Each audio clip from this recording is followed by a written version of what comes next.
Hi guys, this is Dhananjay. I'm the CEO of Moksh. Moksh is a company this is our 9th year, and of course next year is our 10th year, and when we are going to have one of the biggest parties that we are planning for it. But guys, one thing let me tell you now. As the name suggests on the thumbnail, think big and think long term. Suddenly Covid ने अपनी government of India को बहुत ही ऐलान कर दिया है कि India का इंफ्रास्ट्रक्चर तो कम है ही है, बट हेल्थ केयर प्रोफेशनल की कमी महसूस हो गई इस टाइम कोविड के अंदर। बहुत बड़ा डिसीजन लिया गवर्नमेंट ने। आज के पहले क्या था, 2020 तक मेडिकल काउंसिल ऑफ इंडिया पूरा मेडिसिन को रूल्स रेगुलेशंस को गवर्न कर रही थी। 2020 के बाद में नेशनल मेडिकल कमीशन ने कंप्लीट एमसीआई को टेक ओवर कर दिया। पूरा सब कुछ नाम बदल गया, गवर्निंग बॉडी बदल गई, उसके रूल्स रेगुलेशंस, और इतना एक्टिव हो गया क्योंकि अभी इंडिया को डॉक्टर्स की भयंकर ज़रूरत है। They are estimating that we need more than 1 million doctor in order to have a peaceful life. Health care अच्छी तरह ले पाए हैं सारे स्टूडेंट्स। ये पेशेंट्स को संभालना मतलब एक WHO का गाइडलाइन है कि 1000 पॉपुलेशन के साथ में सामने एक डॉक्टर होना चाहिए, जो आज की तारीख में 1700 पीपल के बीच में देयर इज ओनली 1 डॉक्टर। सो वो चेंज करने के लिए NMC ने एक बहुत बड़ा डिसीजन लिया है। उन्होंने बोला कि भाई सिर्फ इंडिया का मत सोचो, आप दुनिया की कोई भी कॉलेज में जा सकते हो और पढ़ाई कर सकते हो। आप खुद भी ये सेल्फ रियलाइज करो कि एक्चुअल ऑप्शंस क्या क्या हैं।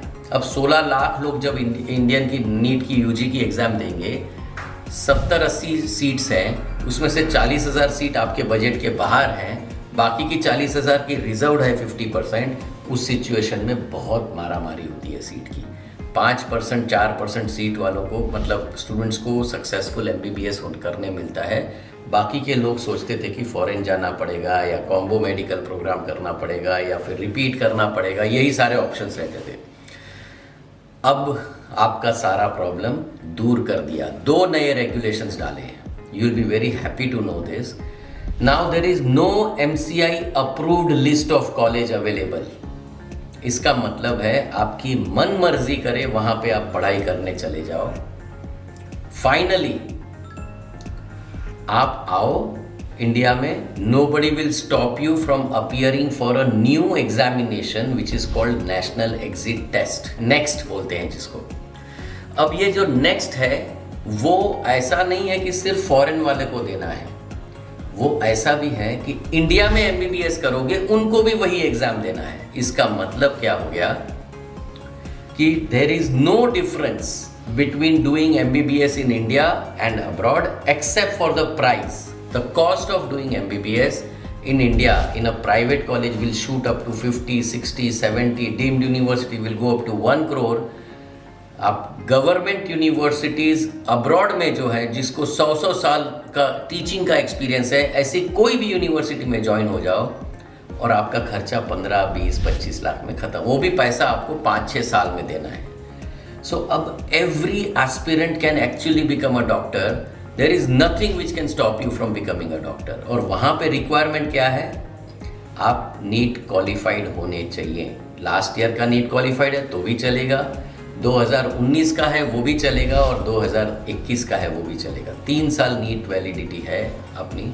तो आप you can produce any NEET qualified score card and you are on with the same MBBS programme.